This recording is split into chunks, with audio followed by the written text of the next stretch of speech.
Now to our lead story. It took over 6 hours, the help of several law enforcement agencies, and many rounds of gunfire to finally end a standoff in Dimmitt today. Authorities say the standoff ended when the suspect, who had barricaded himself inside a home, surrendered by walking out his front door with his hands up. News Channel 10's Angelica spent the day hunkered down with authorities at the scene of the standoff and joins us now live in the studio with the story. Well, Walt, here's what we know so far. Just after 3 o'clock, the Castro County Sheriff's Office responded to a home in Dimmitt where an active shooter situation was playing out. The suspect barricaded himself inside of the home and continued to fire rounds at responding deputies. Several law enforcement agencies from across the area responded to the call, including the Amarillo Police Department and the Department of Public Safety. Tactical units, including APD's SWAT and DPS's helicopter and Humvee, were used to lure the suspect out of his home.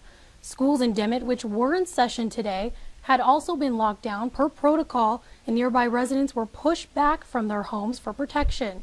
Though none of the tactical procedures directly caused the suspect to surrender, just after 7 o'clock, officials said the suspect surrendered and walked out of the front door with his hands up.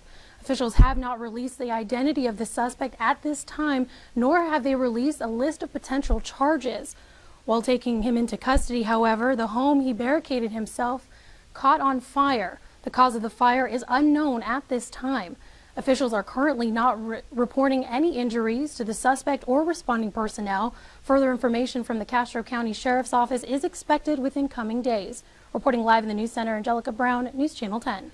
Residents in neighboring homes were asked to remove themselves for protection, but were not taken out of the area entirely. News Channel 10 received several images and videos throughout the day depicting the situation. Angelica spoke with many of them, who detailed what they called a horrifying event. I was going down the street, and then I started hearing gun pops, so I pulled over on the side of the road, talked to a buddy that lives down the block, and he told me, like, yeah, man, I almost got hit. He actually had the bullet in his hand where it almost hit him. As Angelica reported, more information on the suspect and a list of potential charges is expected to come in the coming days.